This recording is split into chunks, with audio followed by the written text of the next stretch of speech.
Hello friends,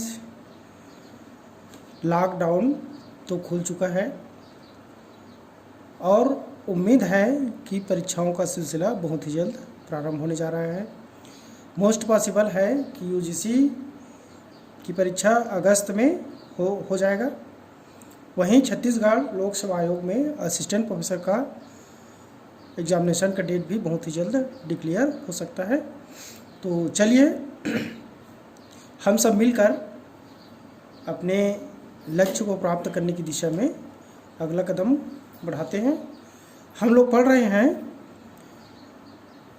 प्राचीन भारतीय इतिहास के सिलेबस को कवर कर रहे हैं कि कब किस चीज़ को पढ़ेंगे।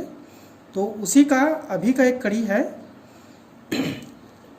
प्राचीन भारतीय इतिहास जानने के स्रोत। तो आप सभी का मेरी इस चैनल में बहुत स्वागत है।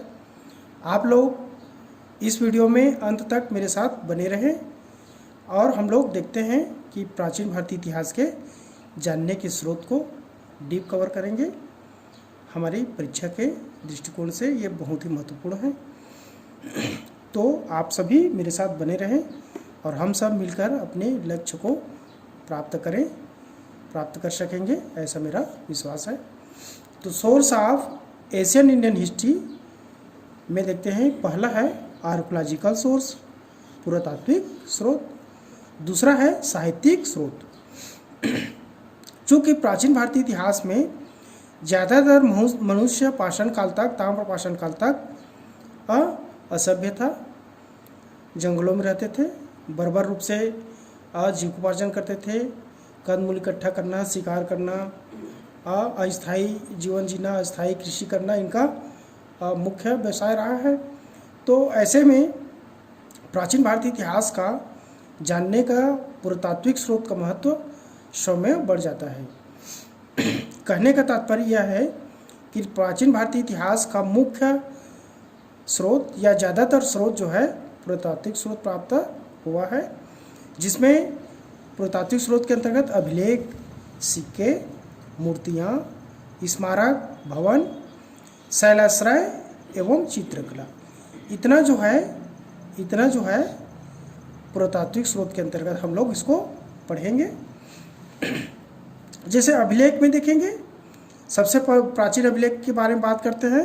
1400 BC का बोगजकोई का एशिया माइनर का अभिलेख। एशिया माइनर आधुनिक तुर्क या टर्की के शहर को एशिया माइनर के नाम से जाना जाता है।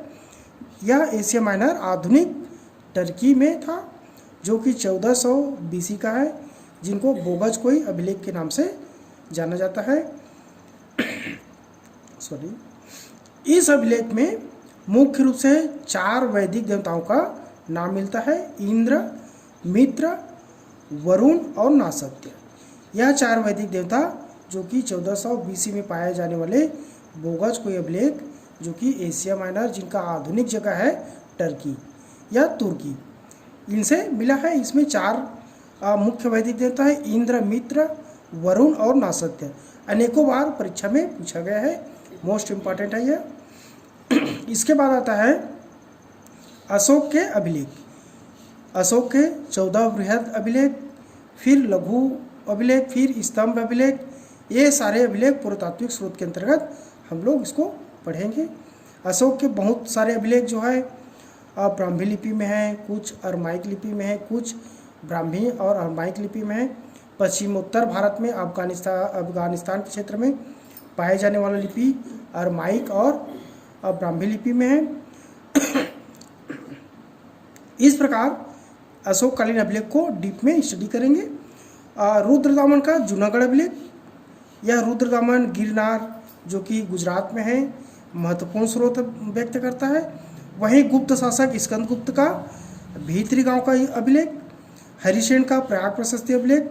हरिसेन जो कि समुद्रगुप्त का दरबारी कवि था, इन्होंने प्रयाग प्रशस्ति लिखा है। समुद्रगुप्त, जिसको भारत का नेपोलियन भी कहा जाता है। चूँकि भारत के नेपोलियन कहे जाने पर मुझे आपत्ति है, क्योंकि नेपोलियन बहुत बाद का है, जबकि समुद्रगुप्त काफ़ी पहले आ चुका था। इसलिए समुद्रगुप्त को भारत का नेपोलियन को भारत का समुद्रगुप्त कहना ज़्यादा उचित होगा मेरे दृष्टिकोण से। लेकिन हमारे बहुत सारे विद्वान समुद्रगुप्त जैसे महान शासक को भी भारत का नेपोलियन की संज्ञा देते हैं, जो कि काफ़ी बात का है या अनुचित है। पुलकेशिन द्वितीय का ऐहोल अभिलेख, वहीं खारवेल का हाथी गुम्फा अभिलेख यह उड़ीसा में है, और खारवेल चेर संबंधी शासक का जानकारी का एकमात्र स्रोत है हाथी गुफा अभिलेख।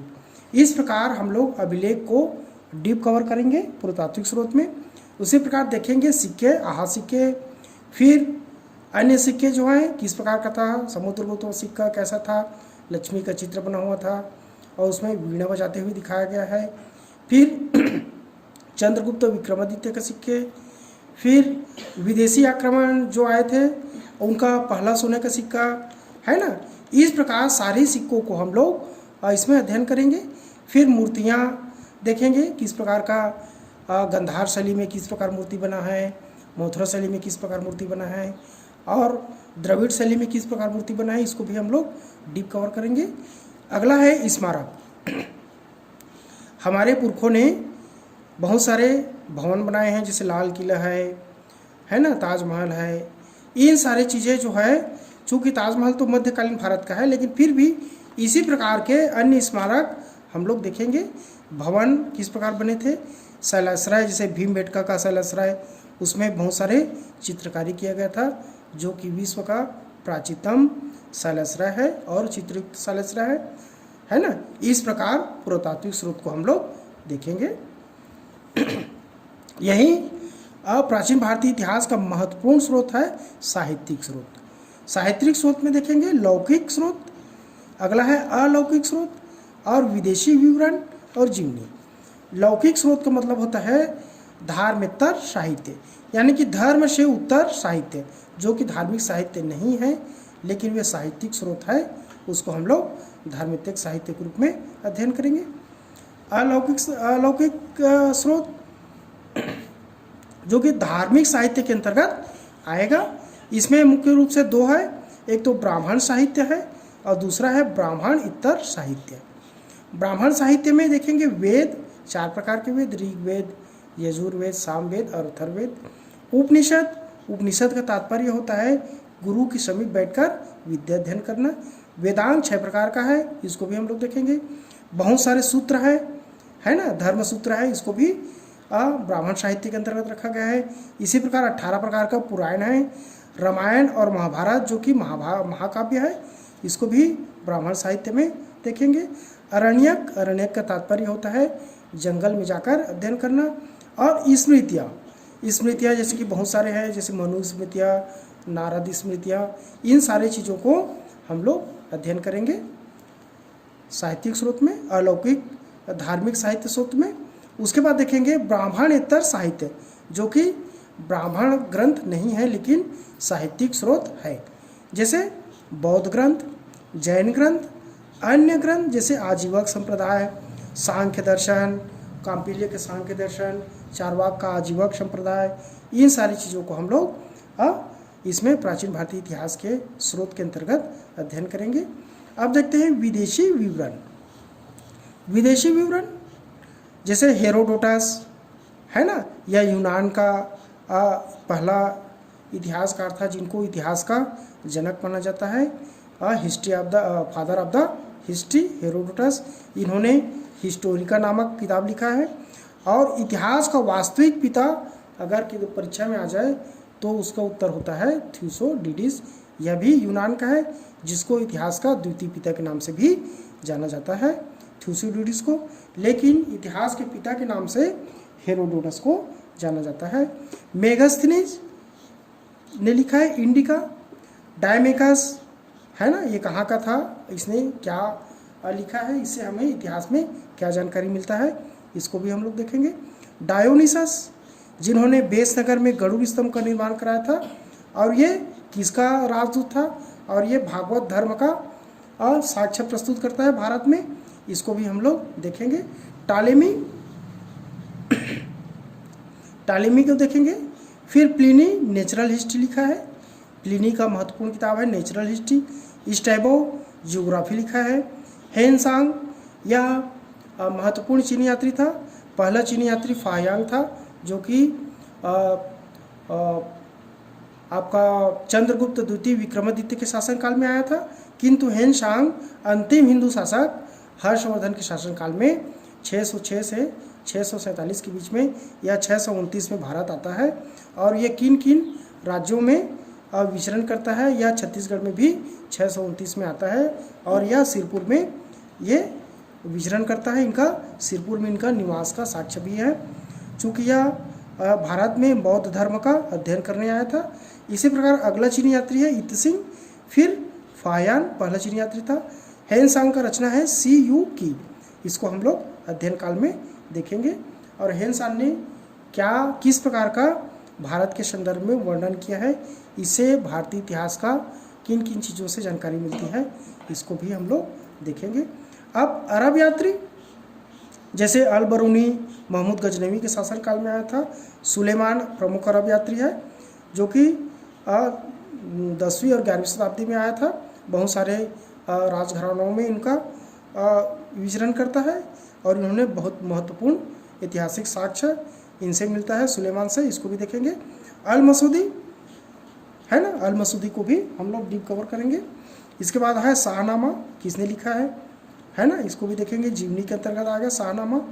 अब तबकात नासरी है ना, किसकी रचना है, और तारीख फिरोज शाही ये किसकी रचना है। इन सारी चीज़ों को हम लोग इस वीडियो में पढ़ने वाले हैं। तो इस प्रकार आप सभी मेरे इस चैनल के साथ बने रहें और इतिहास को समझने में और अपने लक्ष्यों को प्राप्त करने में हम लोग सफल होंगे।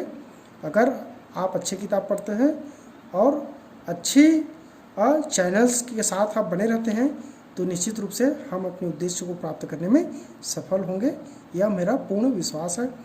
अब देखते हैं लौकिक साहित्य में क्या क्या है। धर्मेतर साहित्य में क्या क्या है, इसको देखेंगे। जैसा पहला है अर्थशास्त्र, कौटिल्य का अर्थशास्त्र। कौटिल्य को 3 नाम है, विष्णुगुप्त के नाम से जानते हैं और हम लोग चाणक्य के नाम से भी जानते हैं, चूँकि वो कुशाग्र बुद्धि का था।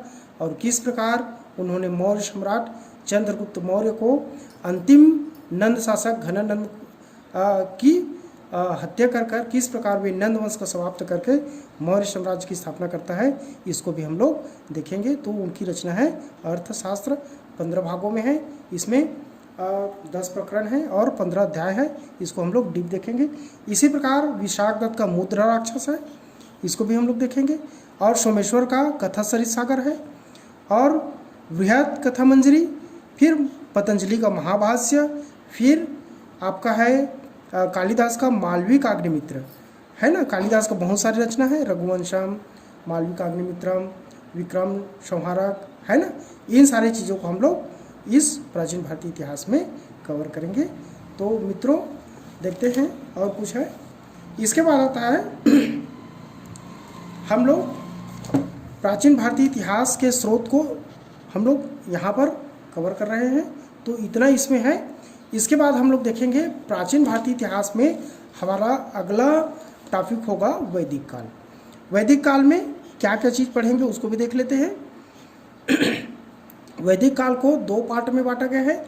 एक तो वैदिक का ऋग्वैदिक काल 1500 से 1000 तक ऋग्वैदिक काल है ना। इनका ऋग्वैदिक काल का भौगोलिक स्थिति, राजनीतिक स्थिति, सामाजिक स्थिति, इसको पढ़ेंगे।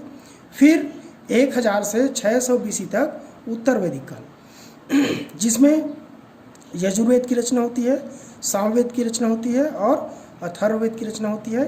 इन ऋग्वैदिक काल और आके आते आते उत्तर वैदिक काल के आते आते इसमें किस प्रकार उनकी राजनीतिक, धार्मिक, सामाजिक और आर्थिक जीवन में किस प्रकार परिवर्तन होता है, इसको भी देखेंगे कि स्त्रियों की दशा में, वर्ण व्यवस्था में, जाति व्यवस्था में, राजनीतिक जीवन में, सामाजिक जीवन में, आर्थिक जीवन में और उनके धार्मिक विश्वास में कहाँ तक परिवर्तन आता है, इसको हम लोग वैदिक काल में कवर करेंगे। यह महत्वपूर्ण काल है और हमारे UGC नेट या असिस्टेंट प्रोफेसर की परीक्षा में यहाँ से महत्वपूर्ण प्रश्न पूछे जाते हैं। और इनको जब तक डीप स्टडी नहीं करेंगे तो ऐसे धार्मिक प्रश्न हमें डिफ़िकल्ट महसूस होता है।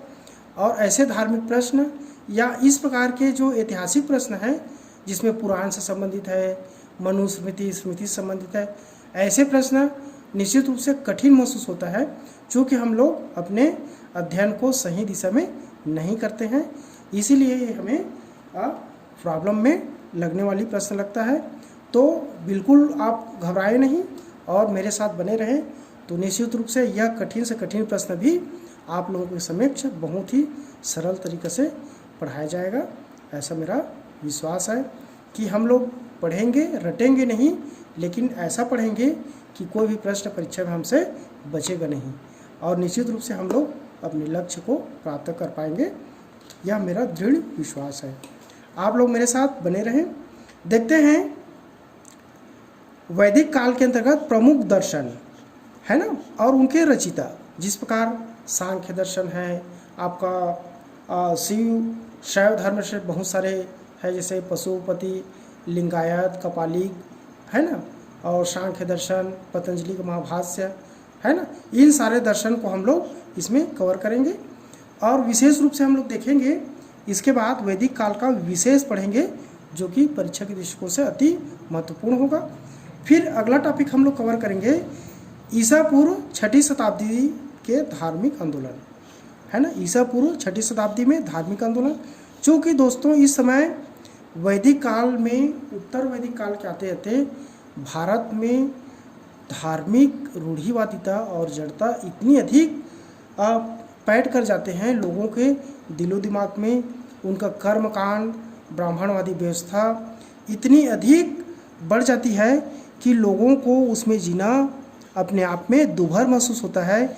और यह जो 6ठी शताब्दी में जो धार्मिक आंदोलन होता है, जैन धर्म, बौद्ध धर्म, जैन धर्म, भागवत धर्म, यह इसी के विरोध में भारत में पनपता है। क्योंकि बौद्ध धर्म कोई नहीं था, किंतु यह ब्राह्मणवादी रूढ़िवादी व्यवस्था, बहुदेववाद है ना, मूर्ति पूजा, जिस प्रकार धर्म में एक प्रकार का बहुत सारा विडंबना आ जाती है, लोगों को जीने में काफ़ी परेशानी होता है। खास तौर से मध्यम वैश्य वर्ण में, जो कि मुख्य रूप से वे करदाता थे है ना, वैश्य लोग मुख्य रूप से कर देते थे, अनेक प्रकार कर लगाए जाते थे, तो वे मुख्य रूप से वैश्य लोग ही थे। तो इस प्रकार वैश्य वर्ग में ही बौद्ध धर्म और जैन धर्म का प्रादुर्भाव होता है, और यह जो है ब्राह्मणवादी व्यवस्था के विरोध में पनपता है। और इसको इतना जन समर्थन मिलता है कि यह पुरातन व्यवस्था को विच्छिन्न करने में और अपने आप में एक भारतीय समाज में पैठ बनाने में, प्रसिद्ध होने में सफल होता है। चूँकि भारतीय समाज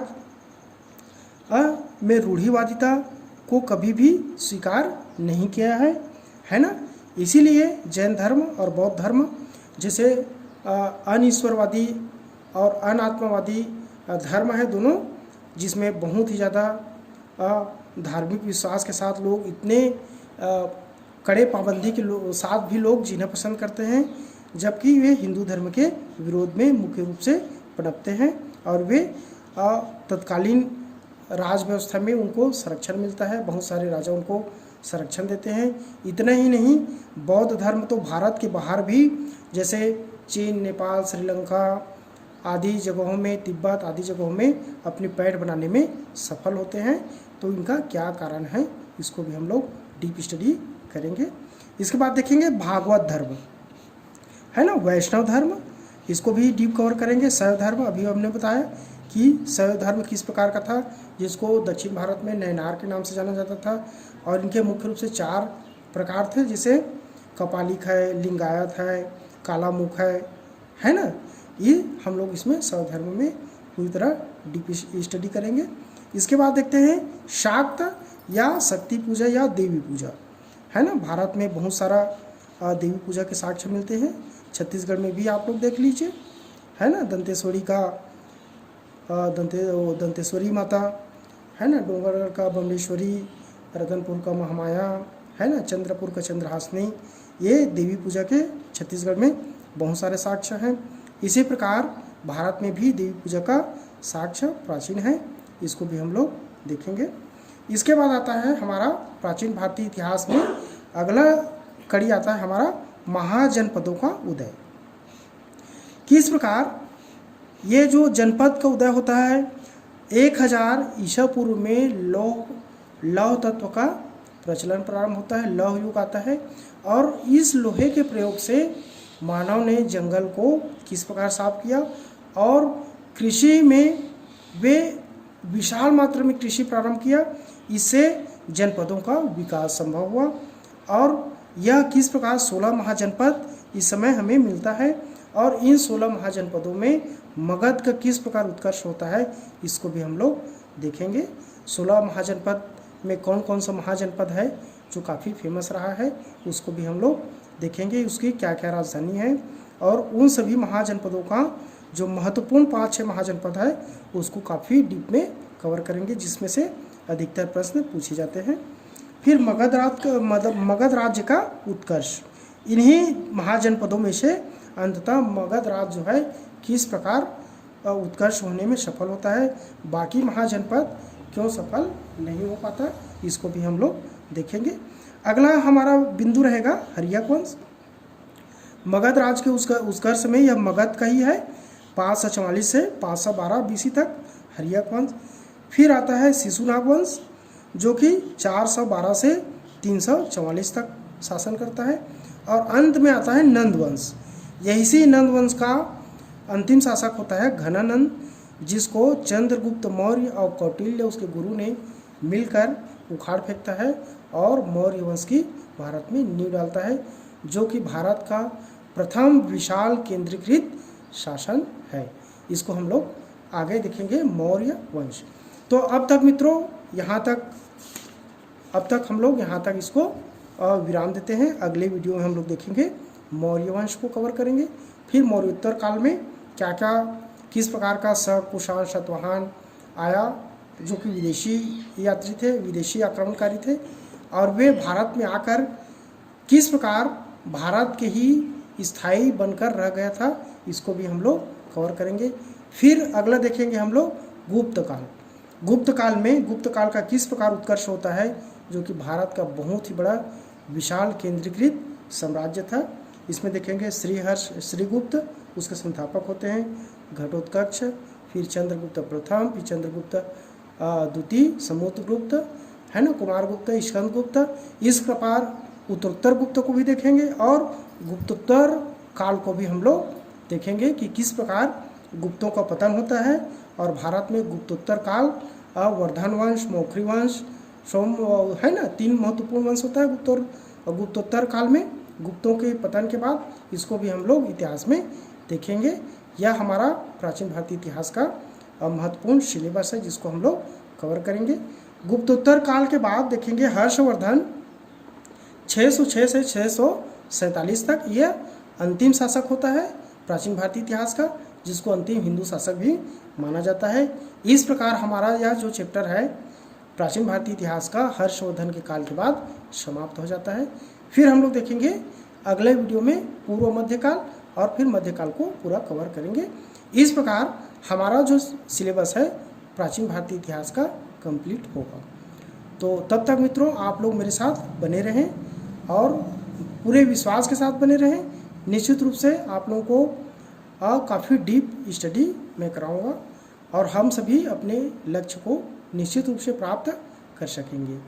तो इन्हीं विश्वासों के साथ दोस्तों मैं आप सभी का अच्छे स्वास्थ्य का कामना करता हूँ। इस वैश्विक महामारी में हम सब, ईश्वर हमें अच्छा रखेगा, अच्छे स्वास्थ्य देगा, सद्बुद्धि देगा, स्वास्थ्य देगा, है ना, समृद्धि प्रदान करेगा। इन्हीं शुभकामनाओं के साथ आज का यह वीडियो मैं यहीं पर समाप्त करता हूँ, इस वादे के साथ कि अगला वीडियो आप लोगों को बहुत ही जल्दी प्राप्त होगा और हम सब अपने लक्ष्य को प्राप्त कर सकेंगे।